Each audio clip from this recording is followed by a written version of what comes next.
right, Cancer. Welcome to our AstroTarot.pro. We are very experienced readers, and for this evening, you will be having your reading from Reverend Isabella Farr. And we do our Cancer. Let's begin. This is Cancer for March 2022. Oh, Cancer, you're already celebrating. So you started partying, already, You're a step ahead of us. All right. Party, celebration, rejoice. And here you have a King of Swords. So you have a mature gentleman who's very wise and making decisions. That's what your steel sword is about. And he is covering you. So that means it could be a father, could be a grandfather from a past life. What's below you is also another male figure. And again, a young one. A page is a very young person, or it could be a person with a young attitude. The Knight of Pentacles is usually somebody about 40 or so, a mature man, not necessarily by age. As you know, mental maturity is a lot to do with everything. So you do have influences from other people. And here above you have a Queen of Wands, which is a wise woman who is in business. So there may be somebody that you're working with that's going to advise you. And this is what's right in ahead of you. This is beautiful. This is the Nine of Cups. This is also a wealth of emotional happiness. So you're going to feel lots of love. Okay. You're going to want to please everybody. And what's going on in your exact home at this time, in your particular mentality and house, is you're confused about balls and bees, some things that you might want to buy, some directions you may want to take your business, but not all of them are authentic, so you must be really careful. If you notice this card, if you see, we have the fox here, we have some very strange beads here, and then of course we have the snake at the top. We have bright lights. So what does that remind you of? Lots of temptation, doesn't it? It looks very, very good. Look at that card. All right, so let's see what else we have. In our hopes and fears is the King of Pentacles. Was this wise man going to back me? Is he going to be supportive of me? And that's usually about business. It could be a banker, a financier, a businessman. And again, we have a nostalgic hopes and fears about that you will be celebrating, and you will. And the final outcome of that will be you'll be receiving accolades for your craft. There's something you've done in your workplace that's going to bring you more and more credit.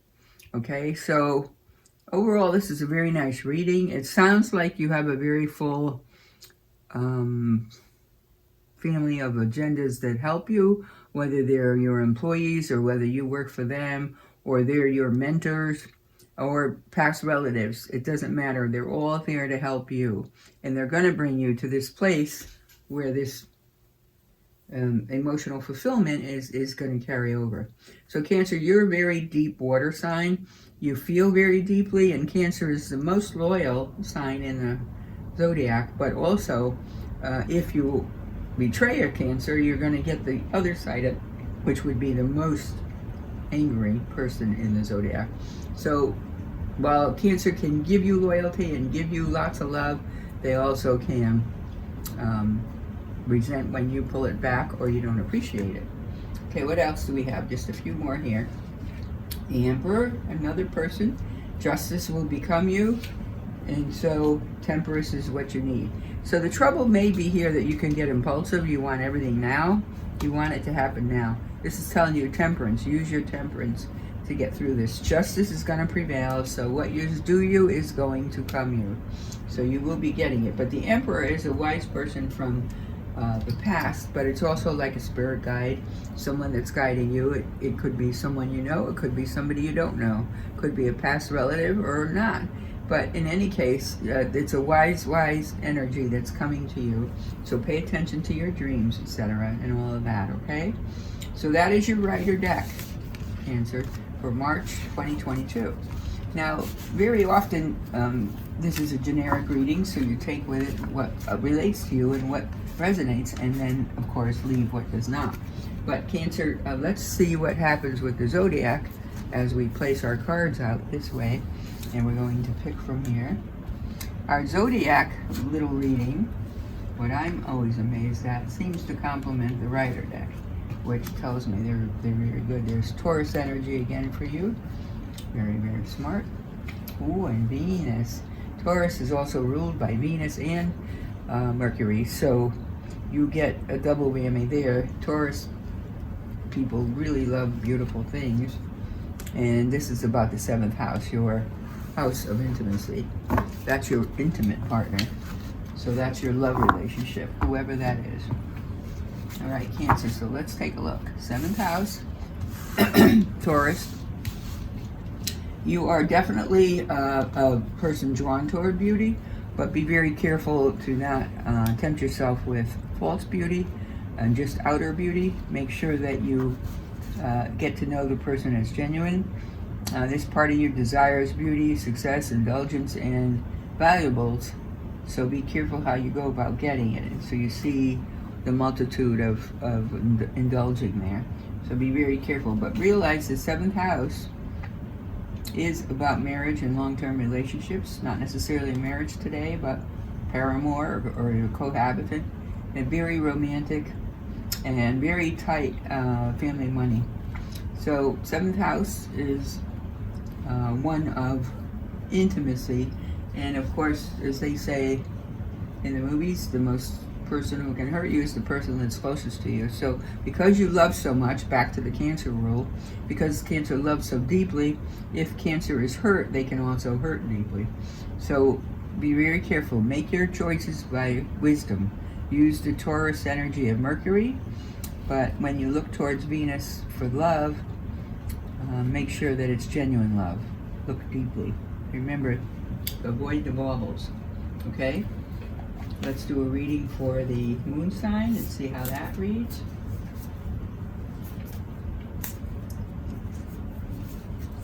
Okay, Cancer, your moon sign is a time for healing. Balsamic moon. The balsamic moon is very rare. It comes about maybe twice a year, but it is a time of great healing. So you may have been disappointed in someone in the past. You may be afraid to open up in the future. So that is telling you take the time to heal, because you can't bring forward a new love life if you can't heal the past one. Okay, we all know that. Everybody's been around the block a few times. You know that we get hurt, and those things have to be resolved in order for us to move on. Okay, here. See, this is your angel card now, and this is telling you for the week you need to work on being flexible. So you may have a mindset, man, I want that beauty, I don't care what she does or what he does, and then at the same time you fool yourself and you get yourself in a trap. So make sure you know what you're doing. Make sure you walk carefully with the partner that you bring into your life. Think about it, gel about it, see how other people react. Listen to what different choices are, and don't get so consumed in the lust of the love affair, but make sure that you genuinely love the love affair, the person who you're seeking out. So you need to be flexible, and somebody may not meet your physical beauty, but they may offer you a much more genuine, loving heart. So those are things you have to weigh up, Cancer, because you are very emotional. You will hit hard when you hit. So there's no halfway about Cancer. You're either all the way in or you're all the way out. Okay? Sound familiar? All right, Cancer. So this is your word for the week, flexibility. Work on looking at issues, problems, decisions from many alternatives. Okay? Be flexible. Be flexible. Cancer, and may you always walk in light. God bless. So, if you resonate with this reading, fine. If you would like an individual reading to go in a little more depth personally, then by all means contact our links below, and we'll be happy to accommodate you. And in the meantime, may you always, always walk in light. May we all always walk in light. All right? God bless.